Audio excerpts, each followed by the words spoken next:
If you're writing 20 to 30 life groups and you're looking to win only today and only for this year, this video is not going to be for you. Today, we're going to cover a few things that you can do that build long-term retention. If you're a churn and burner out there, man, I appreciate the hustle, but that's not who we're for.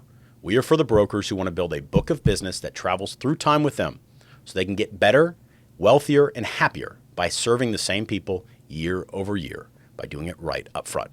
I'm Tom Stein with American Trust Administrators. This channel is for brokers that help groups with 5 to 200 employees enrolled in the plan. Let's get into it. In a 25 to 30 life group, the number one thing that you're going to start to look at is how do I build this plan for the future, not for just this year.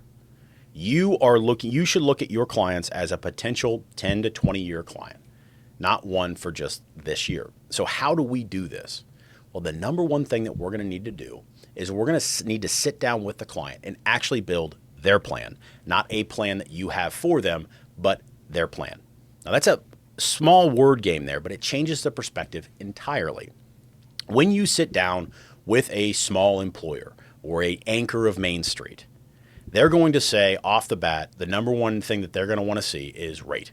We've all heard this conversation a million times. And if you let it sit there, if you let it sit on the spreadsheet, you will never actually discover what that client needs.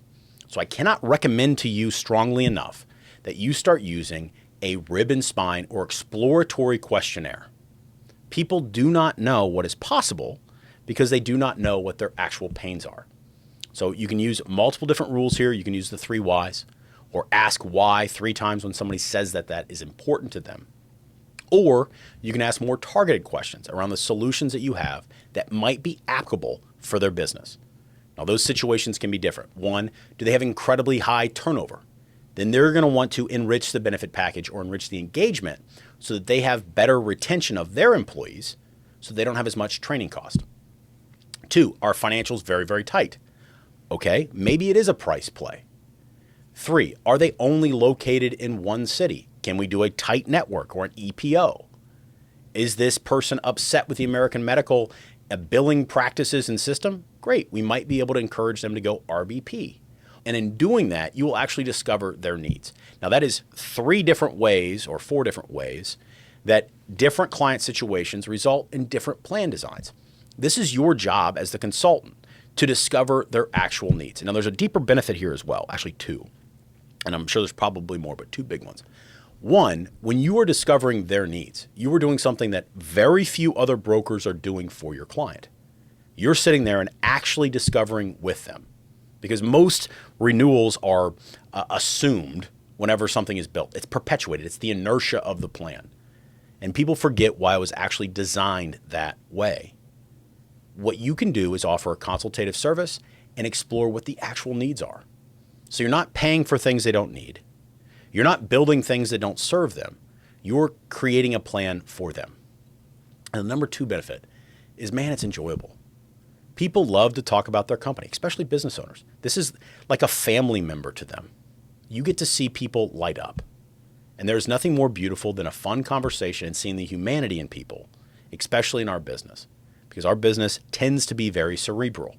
So let's bring in a little bit more of the emotional in that sales process. And trust me, if you're a salesperson like me, you're going to enjoy that moment. It's something that you can build camaraderie over. It's beautiful. Number 2, you need to look at the percentages here that go into the claims account. I know I've beat this drum before, but if you're new here, you need to look at this. Look at the percentage of the total cost that's in the claims account. Look at the percentage that's forfeited. Look at the percentage that is able for them to be directed. Look at those things inside of that surplus account, because this is effectively, if you think about it this way, is an HSA for the business. If they run well, they can start to fund future expenses. They can start to fund future benefits that, yes, benefit you as the broker because you're adding ancillary lines like dental or group life, but they also enrich that benefit package by aligning the incentives of everybody in that group. Because if you tell the employer and the enrolling members, hey, when money's left over here, you guys get to keep it. When money is theirs, their prudence increases, period. Now, not to quote, well, actually I will quote Milton Friedman. When money is spent for that individual, when it's their money, they'll be more prudent with it. If it's somebody else's money over in the ether If they don't know that if they're prudent with their consumption, that money stays with their family of employees, then they'll be less prudent at large or writ large. If you apply the same logic there, then it helps you build better plans into the future.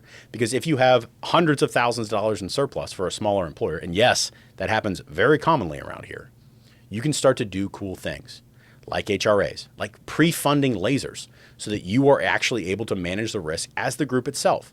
Take 1 year's win and turn it into multiple years' win because you are able to retain them better because you have more freedom. There's an old line about capital. Cash in a business is like oxygen. You only notice it when it's not there. It's the same thing with health plans. If you are able to build up capital reserves for your clients, then you are able to give them more oxygen whenever they're out of breath. This is the beauty of level funding with 100% surplus. This is how they win long term. And when the client wins long term, you keep them on your books. You get more referrals. They're more fun. You know them personally. It's a better life for everybody. Everybody's pitching scale or some kind of computerized or AI systems, but that takes the humanity out of things. Once the wolves are at bay, you will be much happier, at least in my opinion, in your career if you are purposeful and thankful for your clients. And the way that you can get to appreciate them is get to know them. The longer you have them, the better off you're going to be from that standpoint. Now, here's the part that brokers don't like to talk about. Here's the part that kind of makes them uncomfortable during this process. But before we get into it, as I spent a lot of time on these videos, I am thankful for everybody that shows up and watches them. A like and a subscribe would really help out American healthcare or American small business healthcare so we can get more businesses onto a Main Street friendly plan and away from the aggregators or the big Wall Street plans. So if you have a second, click like and subscribe. We're here every week trying to make your life as the independent agent a little bit better so you can be more effective for your clients. So on to the uncomfortable part. Whenever you're looking at the long-term value of the plan, folks, it starts at the beginning. There's an old parable. I've got a young boy, and so every night I read him a couple of Aesop's fables. And there's one that he loves about frogs. Now, I think it's because he likes the jumping.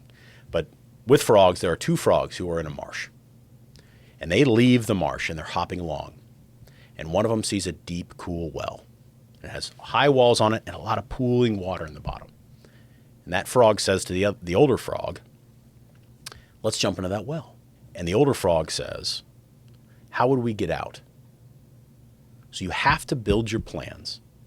To tie that into our business, you have to build your plans with the exit in mind. If it is easier to jump into a plan that has no surplus, and yes, they exist, if it is easier to jump into a plan that has AI underwriting, realize it's probably harder to exit with the water that your frogs or your clients need to swim in. Do the harder work up front. And by doing that, you retain your freedom for your clients and for yourself. Because freedom is not given, it is earned and protected. So when you are putting your clients into a new plan, realize you're not just doing it because they're leaving the last plan, they're leaving the old marsh. You're doing it because they want a new home. They want a place where they can be free to hop around, retain the water for themselves, and have a better life for their employees long term. That is your job. That is the deep value that we provide as brokers. So I would challenge you, look at the mechanics of the surplus, look at the mechanics of the claims processing and of the claims amounts before you jump into these new wells.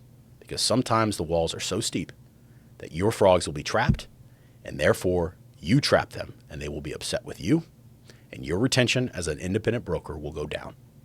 And that is the death knell for anybody who wants to fight for their Main Street. So get out there, keep fighting for people, keep fighting for America. We are coming back as Main Street. If you like this, like and subscribe, and we'll see you real shortly in the next one. All right.